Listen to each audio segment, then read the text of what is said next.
You're listening to the Academy Podcast, presenting an innovative curriculum for personal growth. Sit in on exclusive conversations with influential people as they share the secrets that made them the front runners in their industries. Now here are your hosts, Austin and Kagia. Welcome to the Academy Podcast with Austin and G. Listen, we got an influencer that we're about to interview today. So, yes, sir. So I'm just excited. I got so many questions because I want to influence. Oh, you're so lame. You're so lame. Hey. Because I want to influence. Let me ask you a question. Today, because who we're bringing on, she's super dope. We'll get to her, but I want to ask you a lot of stuff we built, a lot of stuff we see on social media, we see on when we look on Facebook. A lot of stuff was birthed out of COVID-19 as a result. This podcast, our ministry together. I think there were some definite advantages to people kind of being home, building, creating. Is there anything in particular that you have just kind of seen that's been dope coming out of COVID? I think for me, like the different ministries that we have, seeing guys collaborate, seeing people start podcasts, seeing people start ministries, seeing people start some of their music careers. You know, me and you have become not just pastors, but we become tech heads. What's been big for you? I like the way as soon as you said music careers, then you brought us up, because that's kind of where I want to go. Oh, man. Hey, but for real, we were just kind of talking about this earlier. But one of the benefits is that, it kind of forced old heads into some new areas. Right. You know what I mean? Right. So where, I remember being reluctant to have a beeper. I remember being reluctant to get a cell phone. I remember being reluctant to switch to a expensive cell phone. I was holding on to the flip, but then at some point I had to go smart. And so sometimes, dude, yes, I love the flips because you can close them. Why would I want a phone you can't close? You know what I'm saying? I was attached to my flip. There's an end button now. You can just turn your screen off. No, man. No, I be pocket calling people. I still do it. I don't even know how pocket calling happens, but whatever I got in my pocket got little fingers and it likes to call people. So, but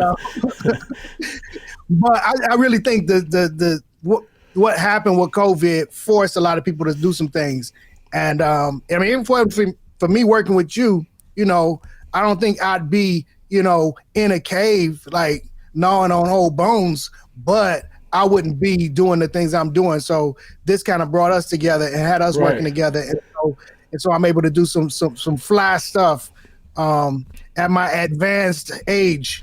That's what I say. Advanced age. Yo, I think one of the reasons why I wanted to bring on the guest that we have today is because I'm good friends with her, of course, but I think what she's built already as an influencer, I think is really dope. I think the fact that people that started things and have stuck to it, you know what I'm saying? I think a lot of our colleagues have started stuff and they hadn't really dropped. It just kind of either evolved or they went back to the drawing board, figured some stuff out. But for the most part, we've seen some change. And not just our colleagues. We've watched just being a part of the Ecamm community, being part of the StreamYard community, even how we started the stream now. We started this podcast on Zoom, and now we're doing it on Ecamm. We're on Spotify, we're on iTunes. Make sure you check us out. Make sure you hit the subscribe button. So today, I am really excited to bring on our guest. She is a friend to me and definitely a new friend to the pod. I'm really, really, really excited to have Taina Nixon in the building. Influencer, blogger. She is very, very dope on Instagram, but she is also the creator and owner of the abundantlytiny.com blog site, and so we're excited to have her on to be a part. Ty, what's going on? Hello. Hi, how are you? We're doing good. How are you? Hey. I was doing a last minute mirror check, going. just to make sure that I was really giving the people my best today. You're giving your best. You're giving your best. What's going on, influencer Taina? How's it going? It's going well. I heard what you were saying earlier just about how the pandemic has really sort of brought a lot of us to a place where we're ready to put our talents and our gifts on show and kind of allow God to use us in a different way. So that's me. That's basically where I'm at right now. So yeah, I think that as G mentioned in his advanced age, I think the biggest thing has been that even guys like us who kind of collaborated, came together, didn't want to do ministry by ourselves, but it's like we're like the perfect pairing. You know what I'm saying? Even though we have I won't say a super huge age gap, but I think that because he brings stuff to the table, because he knows what certain things that I didn't know, I knew certain things that we both have grown. But we're really excited to talk to you today, because this field that you're into, you being a blogger, that's kind of a loaded thing. You know, what does it mean? What does it represent? And so we really kind of want to get into it. Talk to us really quickly about how you got into it, and what's the one thing you just love the most about being a blogger? Okay, so how I got into it. I had my son in July of 2019, and the place that I was working did not offer maternity leave. So I had to cobble together like all the sick time and all of the vacation time that I possibly could so that I could spend some time at home with my baby. So I had 6 weeks. And in that 6 weeks, even prior to that, I mean, for years, I've been sort of just organically sharing my life on the internet. I call myself an internet oversharer. I grew up on the internet, you know, like a true 90s kid who kind of like bridged that gap where I started, you know, I was the VHS kid. I was the, you know, the Etch-a-Sketch kid, and then the internet became a thing, and I was a teen. I was a teen, and I became sort of like adept to using the internet, right? So I've been on the internet oversharing for years, but having a child and then sort of trying to process my emotions. I'm a writer. I've always been a writer. That's always been my gift. And that's how I process emotions. And that's how I process like life transitions, graduations, marriage, all of it. So I had already been sort of organically sharing those things. But after I had my son and I was processing all that it is to be a new mom, and also now that I'm just settling in at 6 weeks, I have to go back to work. What does that look like? And I'm sure I'm not the first woman to ever go through it. So, you know, is there a community for women who are trying to do this and do it well? And so I like thought about it for a long time. Should I be a mom blogger? Is that something that would be that I would be comfortable doing, like sort of opening up my life in that way and exposing my child to on the internet, right? But after much prayer, I just still felt convicted to do it. And then I went for it. In November of 2019, I decided to start sort of like seriously sharing my journey as a mom. And once I did, the support just like flooded in. And so let me jump in and ask you 5 questions. First of all, one of the words that you've used about 3 times is oversharing. And, you know, I remember when Facebook first started, people were talking about people who wanted to be naysayers of Facebook will always say, I don't want to know what you had for breakfast. You know, because it seemed like people were always like, folks like what they're eating or whatever, and where they were going and everything. So oversharing seems like a negative connotation that you have flipped. And I love that, because you can either be self-conscious about it or, you know, take it as a negative. But it seems like you've taken that and you've worn that badge. I am an oversharer. I got the T-shirt. I got it as a logo on my hat. I'm wearing it. I am an oversharer. What? Yep. So tell me about going from, you know, hearing that as a girl, you talking too much, you're saying too much, to listen, I'm saying too much, so what? Yeah.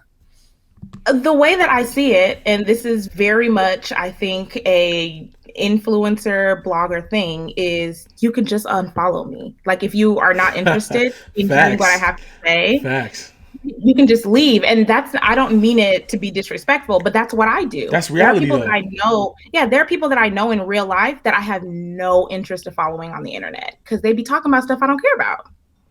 So people tend to not care as much if you overshare, if they can relate to or buy into what you're sharing. So think about all of the YouTubers who have come up where we literally watch their day-to-day lives. They're like, get ready with me. Why would I care about, you know, you brushing your teeth, washing your face, your skincare routine?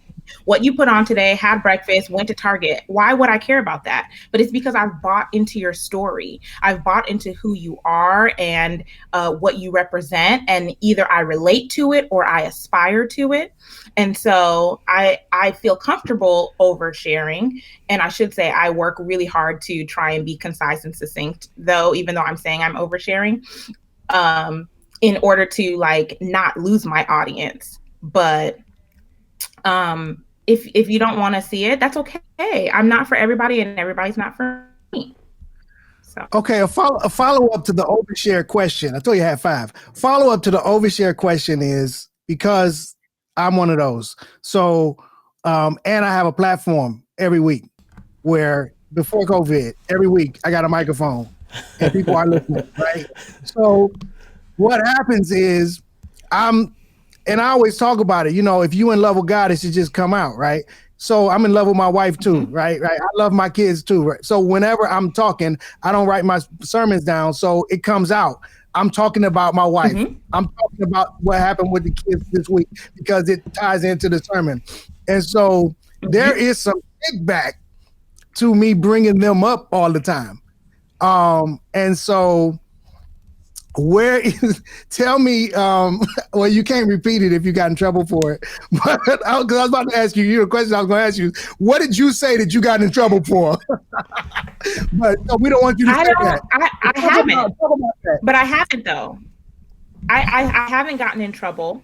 I mean, not in my adulthood, I should say. As a kid, my mom or my aunts or somebody would stumble across my MySpace and be like, girl, what are these?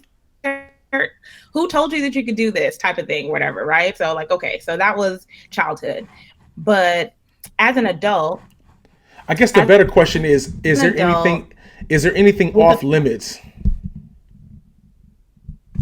Yeah. So what I was going to say is platform now, trying to be an influencer and a blogger and literally build a platform based on my own experiences. I had to decide previously where my boundaries were before really even getting into it. So remember, I said that I prayed about this. I thought about it a lot before really starting, and especially before putting my child on the internet. Like Austin knows, my child was born in July and the internet didn't see him until like September, October. And posted a picture of him and I said, I wasn't hiding son from the world. I was hiding the world from my son, which is a Drake quote. What's the Drake quote? Because I wasn't hiding him. I just wasn't prepared to share him, right? And so that's kind of how I am. I know where my boundaries are. So for example, I talk about marriage, but I'm not going to share a disagreement that my husband and I had if we're still actively having. I will share it with you after we've gone through it and we get to a place of resolution, and then I can share with you from a place of insight. I can share with you from a place of here's this situation, or here's how you respond to your wife if she's feeling the way that I was feeling. That's good. Those are my boundaries. So I hear you talking about you're not supposed to bring up stuff you're currently arguing about. Yes, because it sounds so good. But I'm telling you, I love to bring the people on the journey. You know what I'm saying? I love it when if it's a serious problem, I understand, right? Okay, so let me do it right now. All right, let me tell you a current problem because I noticed it today. All right. Okay. And the backdrop is this. The backdrop is my wife wants me to get in the turning lane 2 miles before we get to the turn. All right.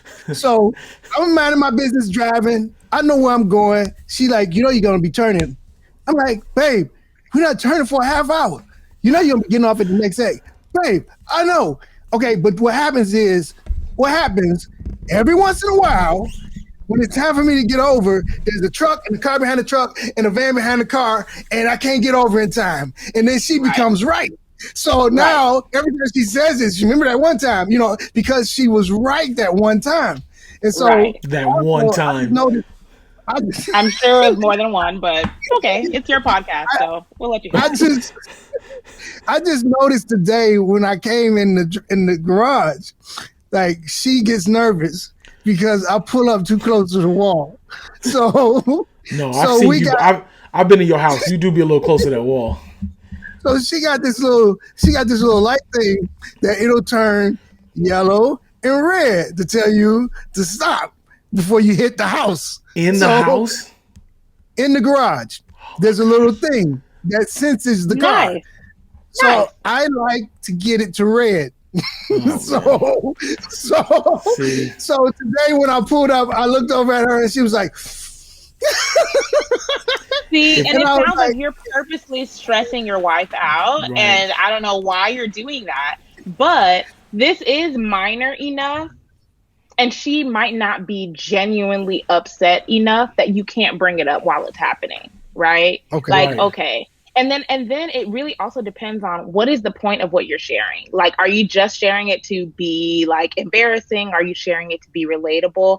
You could share it from the perspective of every couple has a thing that they argue about frequently and Right. regularly. And it might be a thing that is never resolved. If you're bringing it up in that light, then that makes sense. But I do ask my husband about things before sharing it. If it's something that was like tense enough between us that we're just sort of like just coming off of it and, you know, starting to feel a little bit better about it, I will say, hey, remember when we had that argument the other day? Do you mind if I share it online?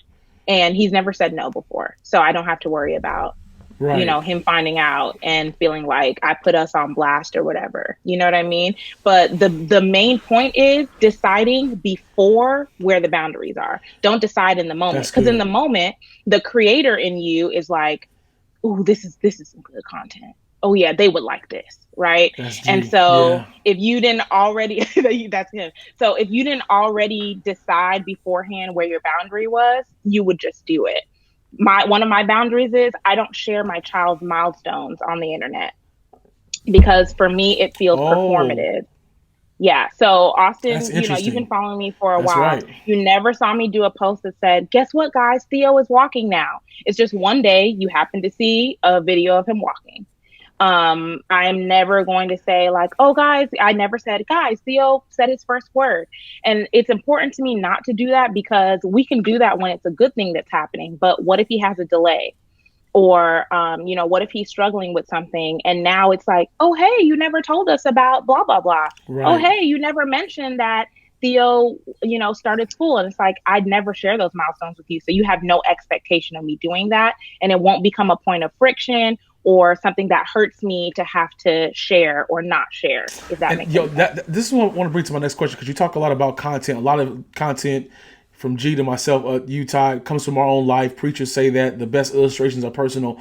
But for you, when people are outside looking in, when it comes to bloggers and content, what are some of the misconceptions about bloggers that you have noticed yourself? Like, what are some things that you just, and as you're doing it, you realized is a little bit different than what other people think? I think I used to think that it was like every day, take pictures, create content, you know, be glam, be cute, you know, whatever. And now I realize that's like 25% of it, if that. So much of it is happening on the back end in your sweatpants. And, you know, so much of it has, if you want to do it well, there are a lot of people who are just spitting information out at you on the internet.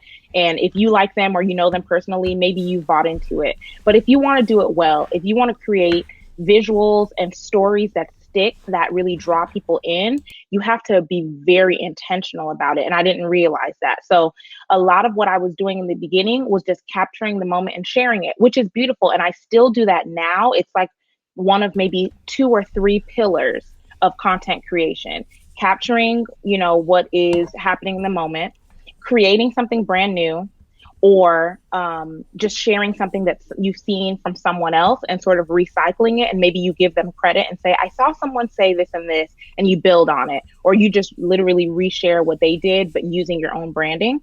So those are like the 3 pillars. I didn't realize there was more beyond just capturing the moment, if that makes sense. I hope that makes sense. Yeah, absolutely. Absolutely.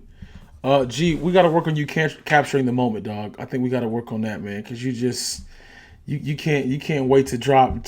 Yo, look at what just happened just today. You just spill it out there. But I think that's a good thing, though. I think What it just sounds like you have a plan for what you're going to post. You know, someone who follows you, I think the words that you choose are really dope. And I think, you know, the pictures that you pick. But I also think one thing that I want to really ask you too, since G got to have the double questions, I think one of the things that I also want to ask you, I want to talk about negative feedback for a little bit. You know, not just you, other bloggers, things that you've heard. You know, a lot of people get discouraged because they say, I'm afraid of what people might say about what I post, about my family or about me or what I'm wearing or what my hair looks like. Talk to us about how bloggers should look at or what you've learned when it comes to negative feedback. So I'm going to add a little something to your question, which is just like negative feedback, but also negative interactions on the internet, period. That has been, it's a difficult pill to swallow, but the pill is that if you're going to put yourself out there, you have to be prepared for whatever. And for me, that has looked like people commenting or just like not understanding the tone of what I was wanting to say. And so the comments can actually change the tone of your post, which is upsetting because you spent all this time creating something with the intention of giving this message.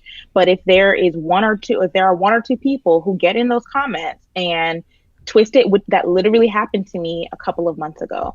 I shared about not asking women when they're going to have children, or not asking when you're going to have another child or whatever, because that's been happening to me a lot. And I know that I'm not the only one.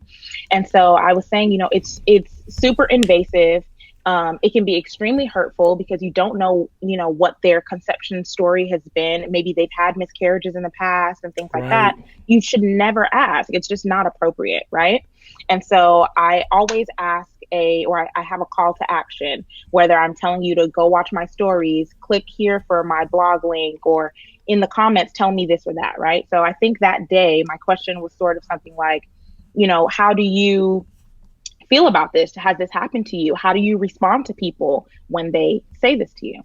And initially, people who are around my age, my peers, they were like, oh yeah, like that's definitely happened to me before. And I just tell them to mind their business, or I ignore them, or this or that.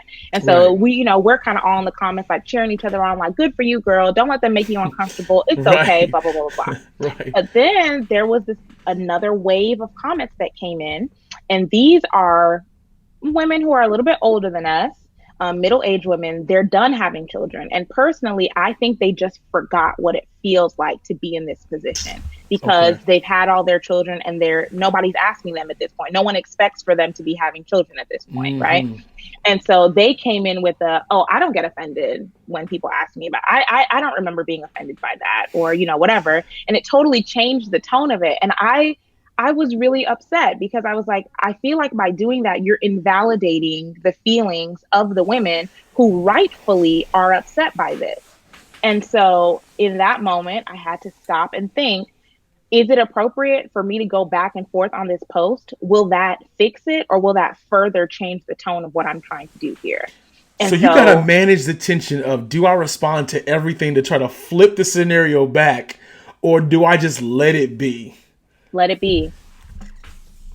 Oh, and it really just depends on what the impact will be. So if there was somebody in my comments being rude to one of my followers, like, if, you know, whatever, I would have to say something, because I don't want my brand to be associated with catty behavior or whatever, right? But in this case, this just means that my brand is being associated with multiple ideas. There are different women who feel differently about things, and they're allowed to share those thoughts. And when you were talking about it, I was thinking, if you kind of started in on it, it'll kind of be like putting a Coke in the Pepsi commercial. I mean, if you want it to go in the other direction, you can't keep talking about what you want them to stop talking about. Like, it would bring more of it on there.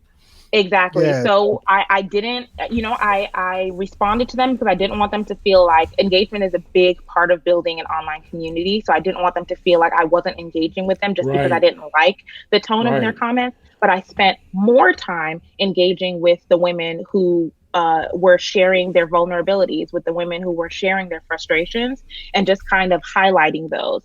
Instagram now gives you the option of pinning comments. So my 3 pinned comments were from women who were sharing those valid feelings about not wanting people to get into their business and, wanting people to mind their own uterus. And I thought that that was fair. So I pinned those comments and then I moved on. So I got to ask this question because for our listeners, for those who are more seasoned in age, Kagia, talk to us about, and I just want to know just from you personally, I guess, there's a lot of platforms to blog from. You found that Instagram was the best for you. Can you kind of share a little bit about why that platform has been so pivotal for your brand? So I think it's because I already had an established presence there and I knew how Instagram worked generally.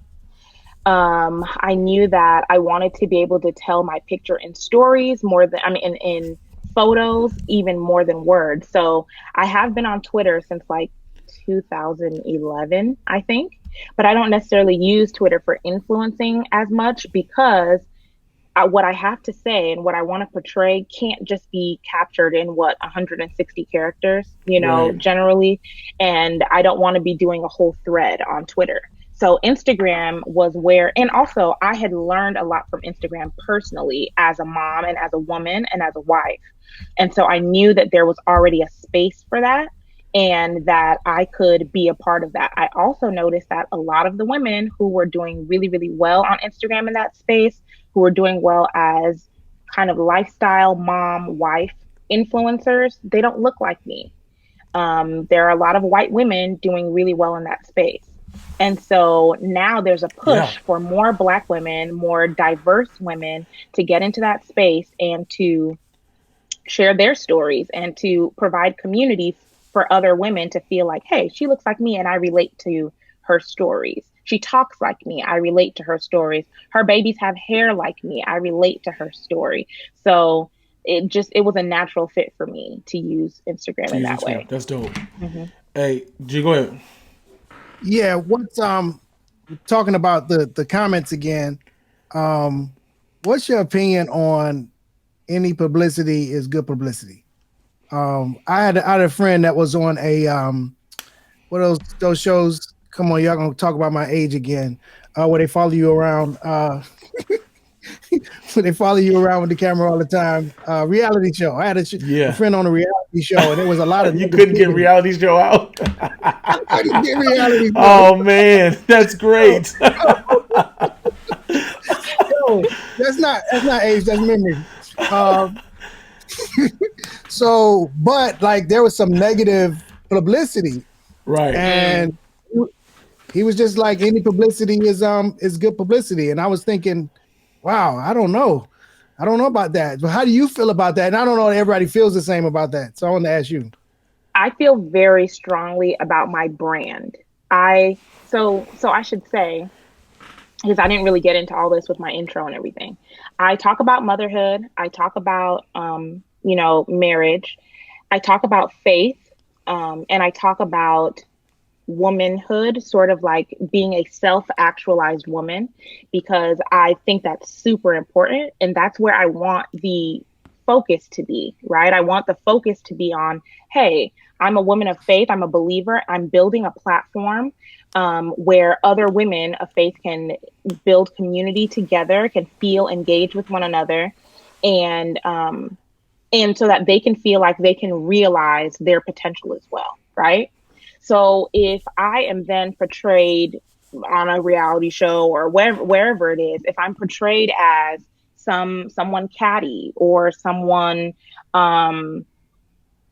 malicious for whatever reason, if I'm portrayed as someone whose marriage is not what I claim that it is, that's hurting my brand, and I don't see how that could be useful to me. You see what I'm saying? Like, sure, I have more eyes on me, but for all the wrong reasons. And when I'm trying to speak to them, when I'm trying to witness to them, because if we're being honest, if you're a Christian and if your goal is to make disciples of Jesus Christ, in whatever your arena is, wherever your platform is, however it looks, the principles of Christianity need to be present. Yeah. And so if I'm trying to witness to people, but I'm getting the wrong kind of publicity, I feel like that's counterintuitive.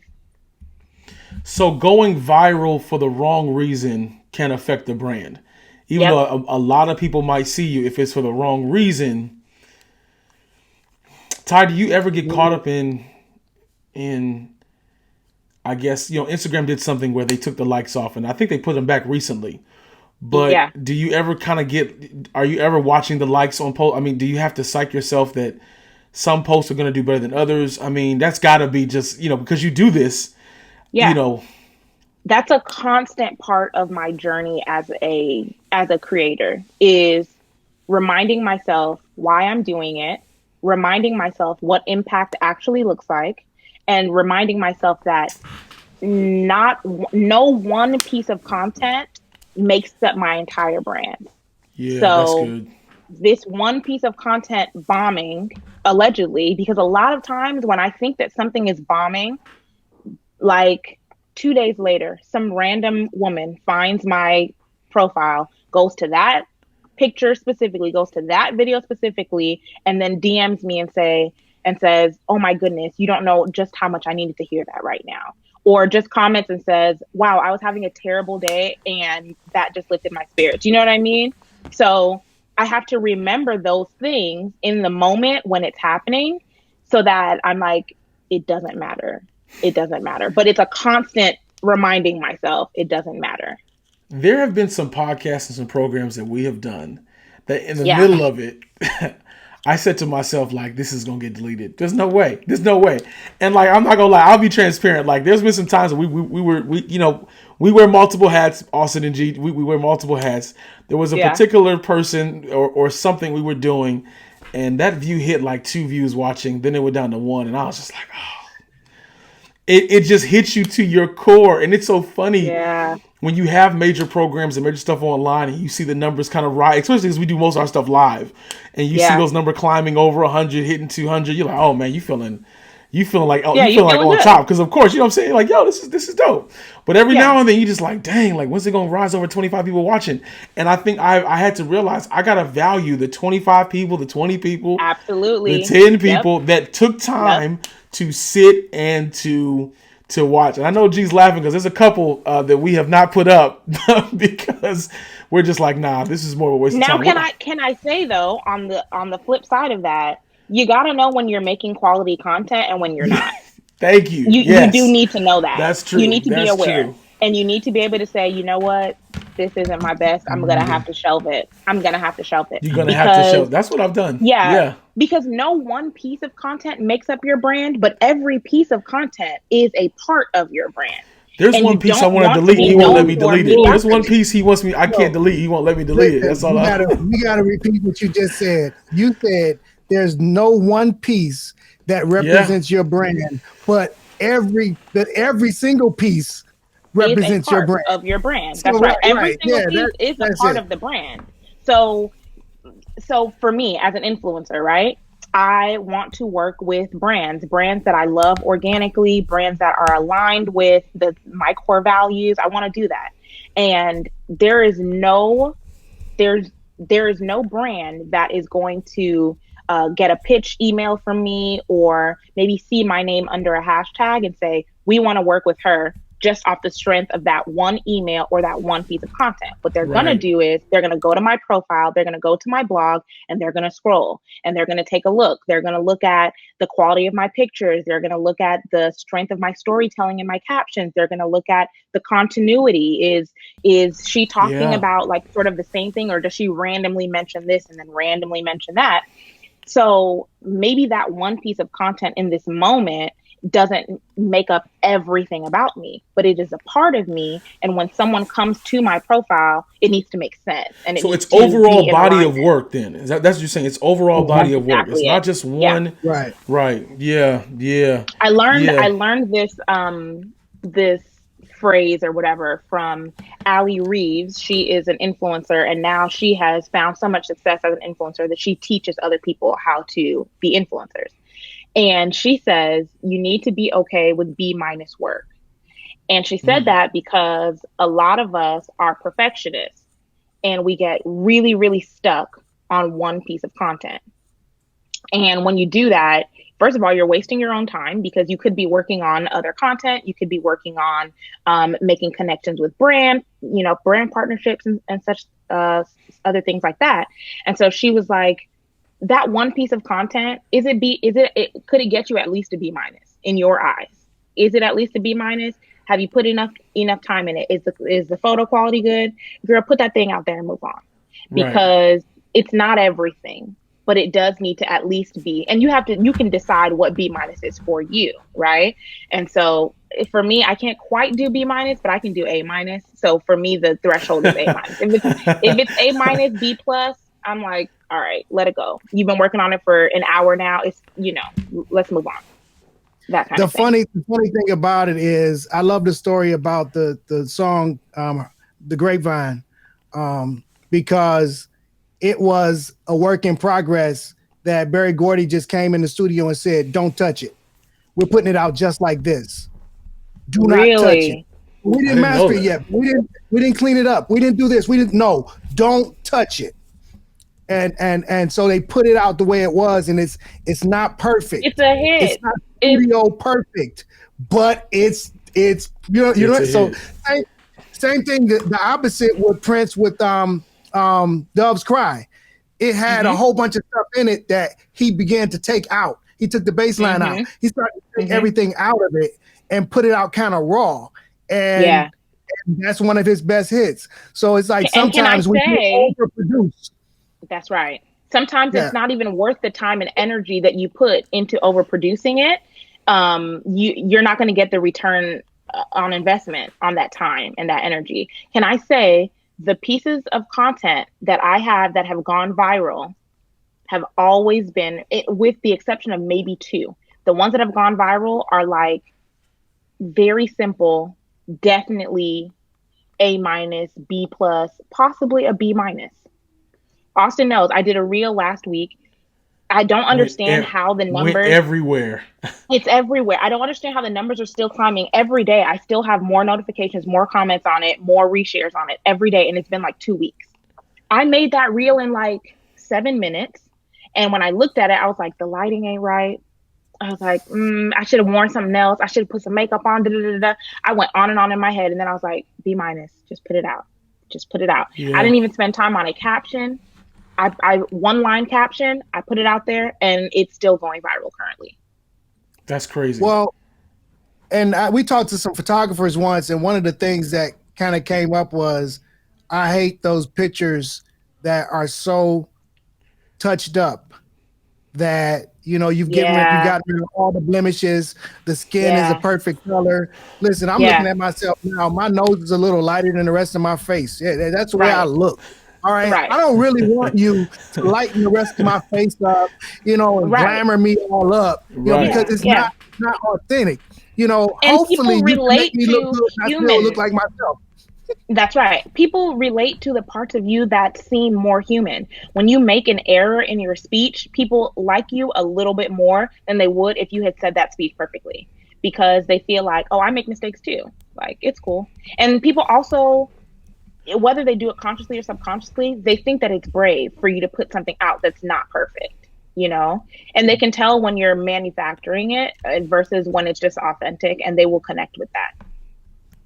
So, and now that I'm an editor, I see all the cuts. So when I'm looking at a video and every couple of seconds they're cutting, they're jumping over here. Every couple of seconds, I know, oh, you made a comment there. Oh, that cut was smooth, but I saw it. But cut like every few seconds.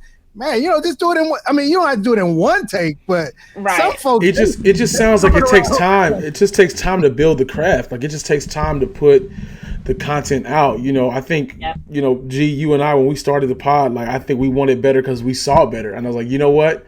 We can't rush it. We got to wait for the right equipment. We got to figure out who's going to do the overlay on the voice. We got to find out who's going to do the graphics on certain things. And I think now a lot of people looking at us now, like, one guy called me last week and said, how can we get our online ministry looking like you guys do? Like, yo, it took us like 7 months to build something that we're still like, dang, we didn't get this right. You know what I'm saying?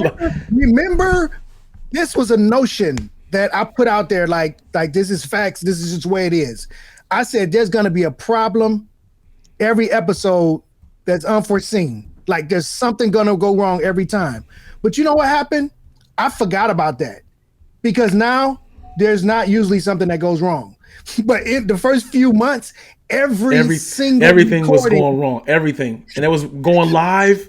We couldn't get on Facebook Live. The first time we promoted this big thing. Now it's just like we got so many ways to get on live now. We'll figure it out.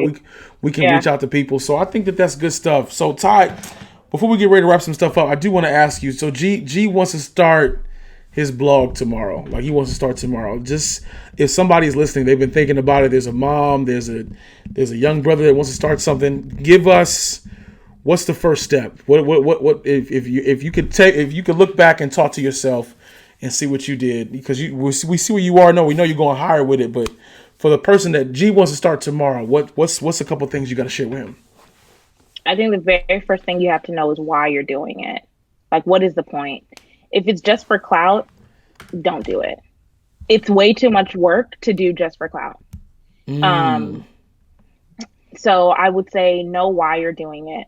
For me, I had to acknowledge that, yes, I did want to be popular. I did want for people to see me. But why do I want that? It's because the more people know about me, the more women I can impact. The more people share my stuff, the more women who previously didn't know me can say, hey, this woman didn't like her job. She decided she was going to allow God to use her gifts. She quit her job and God is providing for her. He can do it for me too. You see what I'm saying? Know the why. That would be my first thing. And then if you want to blog, you need to figure out your niche. And your niche or your niche is not necessarily like, oh, I'm going to be a lifestyle blogger, or I'm definitely going to be a mommy blogger or whatever. You are your niche, but like all of you is too much. You know what I mean? So like, I can't work in the fact that I learned to double Dutch in 4th grade and my working in the garden with my grandmother as a kid, and also motherhood and my current lifestyle and my previous jobs and the fact that I was a piano player. All of those things, first of all, they don't go together. Like at least 3 of those things are not like the other, right? So they don't make for a good story, like a linear story, and they're just too much. And you don't want your readers being all over the place. You want them to know you for like 3 or 4 good things. I know that Taina is a good mom and she works hard at it. I know that Taina loves the Lord because she can't shut up about it. I know that Taina is serious about women's empowerment and like building community for women because she thinks that women work best when they are in community with one another and building each other up. I know that Taina loves her husband because, again, she won't shut up about it. You want like those specific things. So I didn't have to narrow myself down to just one of those things, but I did make all of those things my niche because all of those things are me. So that would be my advice this week. Okay, so my blog or vlog, right? My vlog. Oh, vlog. Okay, come on, vlog. My vlog is going to be, because I watch these exercise programs on YouTube so that I can work out. To the exercise, to see all these people, they all cut, they got all their stomach muscles, you know, they all pretty, they hold the poses all good. If it's yoga, you know, I think there needs to be just a regular dude, a regular guy vlog, workout video. You know what I'm saying? Because I hate all that music when they try to get you to relax. They playing all that light music. They're whispering to you. No, man, I just want a regular guy like me. My positions ain't perfect. You know, my form might not be perfect. Real man. A real man. Working on it together. Like we're trying to figure it out together. We're trying to figure out this machine together. We hope one of us don't hurt ourselves. The funny thing is, G wants to be a regular guy bodybuilder. He thinks he's a beatbox rapper. He's a fashion Novanista guy. He can't wait to put on the latest fashion, tech head. So we got to figure out a cohesive thing. But I think that's good because you got to know your brand, man. You got to know. I should also say though, because I'm kind of digging this idea. I don't know if you're making this up for like, or if he's not making this up. He's not making this up. You're genuinely interested. Okay, I like that, but you do have to establish some level of expertise in something. So it doesn't have to be something you went to school for. It doesn't even necessarily have to be something that you're better at everybody at. It just has to be something that you won't give up on. So for example, I have expertise in several areas. I have a master's in public health. I have a biology degree for my undergrad. I was a classically trained pianist for 14 years. I have I several did things not that know I that. really, Wow. yes, I see, because I don't talk about that as part of my brand story. That's not my area of expertise as Wow. a brand, right? Um, but what I have established myself as is someone who, whatever area of knowledge that I have that I'm coming from, I'm always trying to share it. Like whatever I know that will enhance your life, improve your quality of life, and that comes from my public health background. Whatever that is, I want to share it. So I have people in my DMs all the time asking me questions about any number of things because they know I'm a good person to ask. If you ask me a question and I don't know, I'm going to point you in the right direction. I'm going to do a quick Google search and send you some links. I'm going to tell you about a book that I heard about. I'm going to send you a podcast link. Like, I'm your girl. You see what I'm saying? So I've established myself as an expert in researching ways to improve your quality of life. I might not know all the ways, but I'm going to find out, if that makes any sense. That makes sense. Yeah, no, that definitely makes sense. I think So I listen, think that give us a preview of our next episode with you, because we have not we haven't scratched actually our, we need talked a part two about with Ty. We need a part two. motherhood. We haven't talked about, Oh yeah, I would love to do that. yeah. I would So love to do that. even because we've taken up a lot of time, but we definitely want to talk about that stuff. I thought we were going to be, but we kept asking other questions, right? It's our part, right? We didn't get into Yeah. it.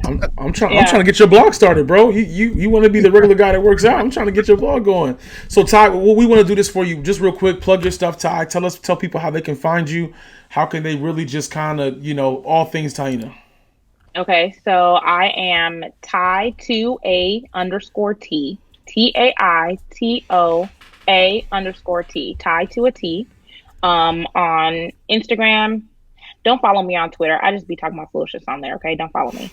But follow me on Instagram at Ty to a T, and my blog is abundantlytiny.com, and that's where I do the long form writing. That's where I'm gonna link you to all the things that are hip. I'll share the tea, and there's some stuff that like I want to make exclusive for the people who took the effort to actually go visit my blog. So I'm gonna give you more information and more background than I would on Instagram, and on my Instagram bio, on my links in bio, you can find how to shop with me. So like I said, there are things that I think will improve your quality of life, whether it's a great pair of mom jeans, it's gonna suck it all in, sis, you know what I'm talking about, or if it's vitamins for my baby, whatever that I'm using to help my family, you can find that there too. So links in bio, my like to know it, check all that out.